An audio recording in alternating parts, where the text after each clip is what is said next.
Hello ladies and gentlemen, Tevaron here, and welcome back to the Amonkhet set review. This time we will be going over the blue cards of Amonkhet. Just as a reminder, these are my opinions and raw card evaluations, having never actually played with the cards before. If you would like to check out the previous review, just click the link in the description or the small pop-up in the upper right corner of the video. Let's begin. Angler Drake. For 4 and 2 blue, we get a 4/4 Flying Drake.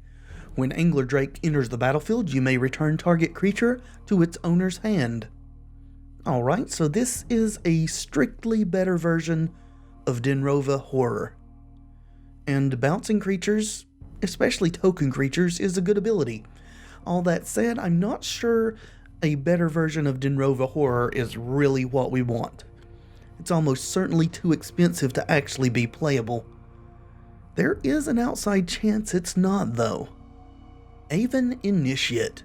3 and a blue for a 3/2 bird warrior with flying, and an embalm of 6 and a blue. Alright, so we're off to a bit of a weird start here. The thing we've got to realize is that a lot of times Duels ends up getting cards that are actually meant for limited play. These first two cards, Aven Initiate and Angler Drake, are some of those.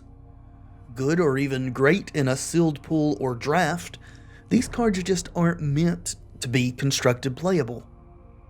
Cartouche of Knowledge. For 1 and a blue, we have an enchantment. Enchant creature you control.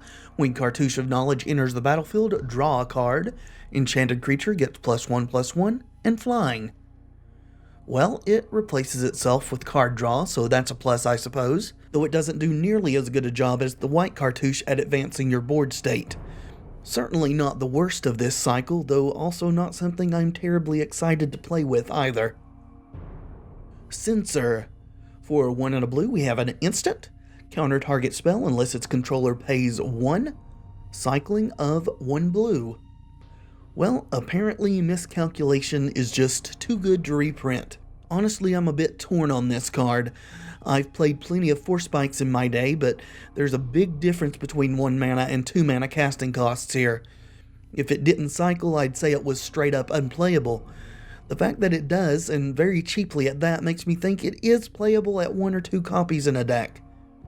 Maybe in the right circumstances, even the full 3. Commit to Memory.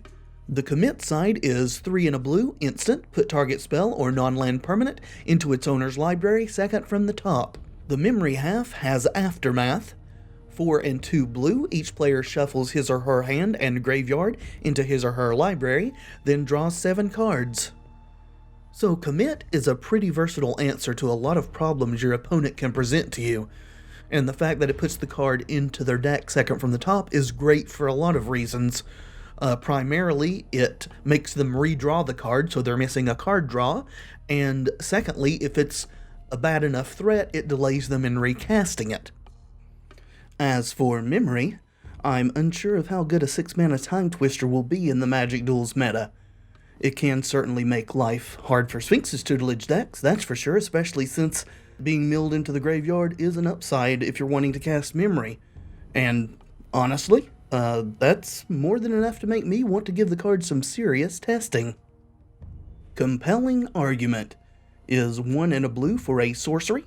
Target player puts the top 5 cards of his or her library into his or her graveyard, cycling of 1 blue. Well, if there is a deck that would want to play this card, it is certainly the aforementioned tutelage deck. However, even though this actually does what the deck is trying to do, that is, put cards from your opponent's deck into the graveyard, I'm not sure how much dedicated mill the deck can afford to run. It can also hit you, of course, if you're into that sort of thing too, for the purposes of reanimation or delirium or, what have you. As for the Sphinx's tutelage deck, you also need to live long enough to get the job done, and Compelling Argument doesn't really help you do that. It could perhaps afford to run some number of them, the cycling certainly helps in that regard, but I'm not super confident in how good it will be in that or honestly any deck. The sorcery speed also hurts this card. Another thing to note is that if Commit to Memory, the memory half of the card specifically starts seeing heavy play. Tutelage decks may have some real problems winning a decent number of games. Still, it does have potential answers in the form of counterspells, but then again, any deck running Commit to Memory could also have those answers to those counterspells. Anyway, that was a whole lot of words to just say I'm not really sure about this card, but I'm leaning towards not very good. Cryptic Serpent. 5 and 2 blue for a 6/5 Serpent. Cryptic Serpent costs 1 less to cast for each instant and sorcery card in your graveyard. A very interesting card design. My initial impression was that Rise from the Tides is a better payoff card for a spell-heavy deck, but honestly, being able to cast a 6/5 for 2 or 3 mana while still holding up counters and other answers is very appealing too. This could very well be a good fit in Dynavolt Tower builds that have been needing just a bit more bang to actually finish out the game at times, or any other spell-heavy deck that has been looking for just the right win condition. Curator of Mysteries. 2 and 2 blue for a 4/4 Flying Sphinx. Whenever you cycle or discard another card, scry 1, cycling of 1 blue. Whoa, Nelly. That right there is a tight little package of awesome. A 4/4 flyer for 4 that rewards you for cycling, or for simply discarding 2, though that's generally not going to be as relevant. If you caught my little hint in the last video, you may realize that I think there is potentially a decent cycling deck to be built with Amonkhet. I'm not for certain on that, but the pieces definitely seem to be there, and Curator of Mysteries most certainly has a place in such a strategy. And besides that, a 4/4 flyer for 4 is just good in and of itself. Drakehaven. 2 and a blue for an enchantment. Whenever you cycle or discard a card, you may pay 1. If you do, create a 2/2 blue Drake creature token with flying. Well, here it is.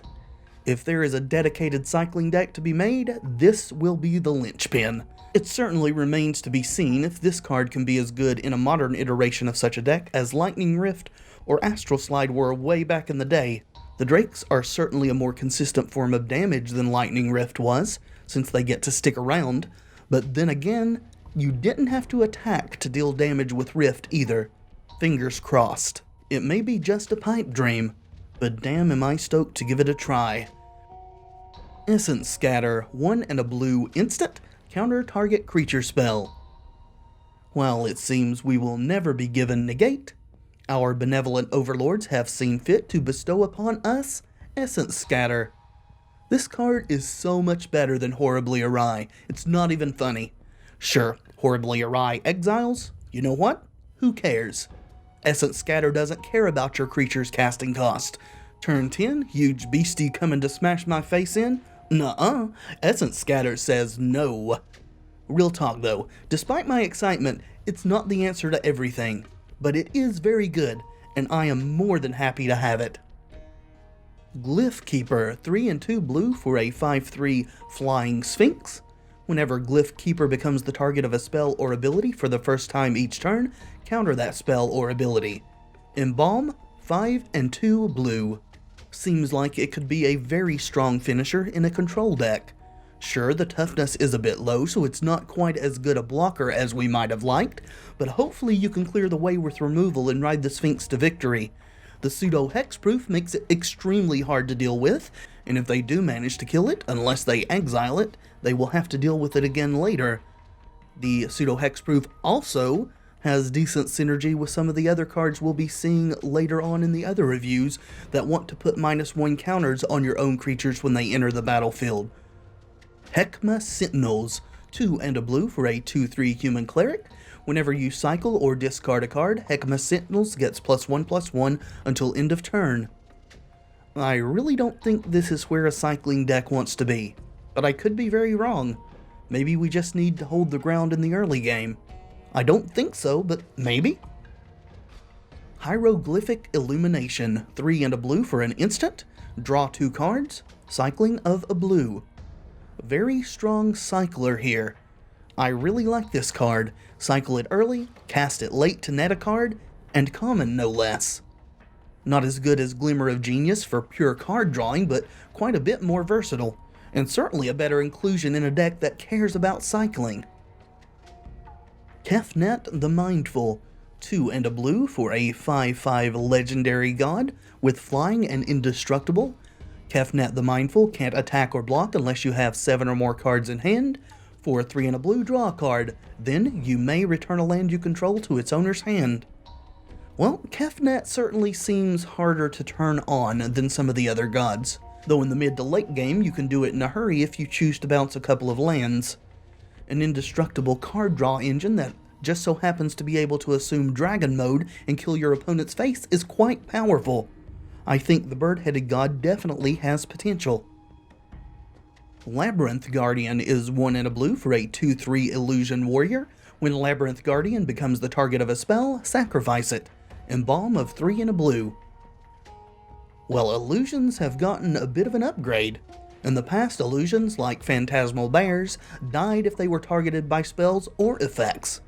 While 2/3 for 2 is pretty run-of-the-mill in some colors, green, it's a really good deal in blue, and the embalm cost is quite reasonable as well. I'm not quite sure what kind of a strategy this guy belongs in, but I feel like there should be a home for him somewhere. Naga Oracle, 3 and a blue for a 2/3 Naga Cleric. When Naga Oracle enters the battlefield, look at the top 3 cards of your library. Put any number of them into your graveyard and the rest back on top of your library in any order. Well, I feel like my Reanimator deck may be getting some help here. Even outside of reanimation strategies, in any deck running Embalm creatures, this ability is going to be better than Scrying, as it equates to actually drawing a card when an Embalm creature is binned. It's a bit slow, but the 2/4 body is fairly robust and can certainly serve as a roadblock to keep you alive. Not tier 1 certainly, but a creature that has potential, I think. Open into Wonder, 2 blue and X for a sorcery. X target creatures can't be blocked this turn. Until end of turn, those creatures gain whenever this creature deals combat damage to a player. Draw a card. Alright, this is a strange card.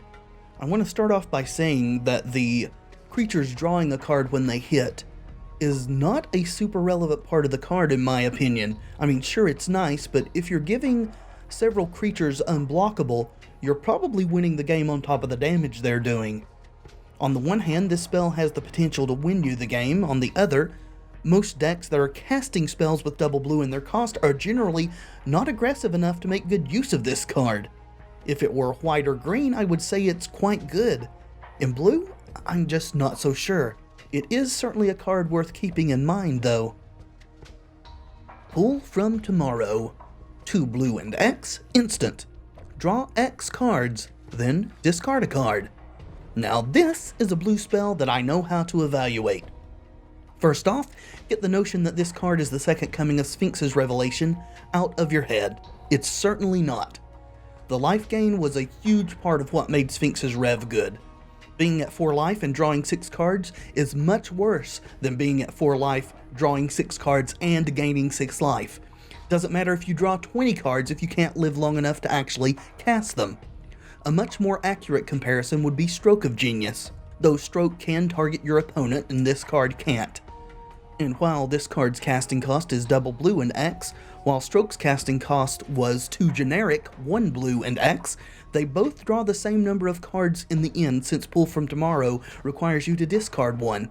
As strictly a card draw spell, Pull from Tomorrow is superior to Stroke of Genius. Even though it nets the same number of cards in the end, you get to see 1 more and ditch the worst. You don't have the potential to make your opponent draw their last card, but I don't think that matters much. If Mill is on your mind, then just pair this up with Sphinx's tutelage and mill to your heart's content. Pull is a grade A card that most control decks running blue will certainly want to play, and is probably an auto-include in the mill decks as well. River Serpent, 5 and a blue for a 5/5 Serpent. River Serpent can't attack unless there are 5 or more cards in your graveyard, cycling of 1 blue. Well, if the cycling deck is actually a thing, then this is maybe playable there, but only as filler. If cycling isn't a thing, then it's not playable at all. Scribe of the Mindful, 2 and a blue for a 2/2 human cleric. Pay 1 mana, tap it, sacrifice Scribe of the Mindful, return target instant or sorcery card from your graveyard to your hand. Okay, say it with me. This is not a good card. 3 mana for a 2/2 that can suicide to return an instant or sorcery is not good. The spell it gets back better be pretty ridiculous or you just wasted a bunch of mana and time doing nothing. And that is if you even get a spell back. You need a spell in your graveyard to get back, a mana untapped to do it, and the scribe needs to not be summoning 6 so it can tap. Best case scenario, you get to chump block, sack before damage, get a spell back. Okay, great. Still not what I want to be doing. Shimmer Scale Drake, 4 and a blue for a 3/4 Drake with flying and cycling of 2. So another potential filler card for the cycling deck. Nothing else to see here, really. Ta Crop Skirmisher, 1 and a blue for a 2/1 Naga Warrior with Embalm of 3 and a blue. So, I see this guy and I think about Open into Wonder, and I ponder, is there potential for an aggressive blue deck? Then I stop because I don't want to get a headache. I will say this though, if you build such a deck, don't try to cast Open into Wonder on your Labyrinth Guardian. That is not a combo.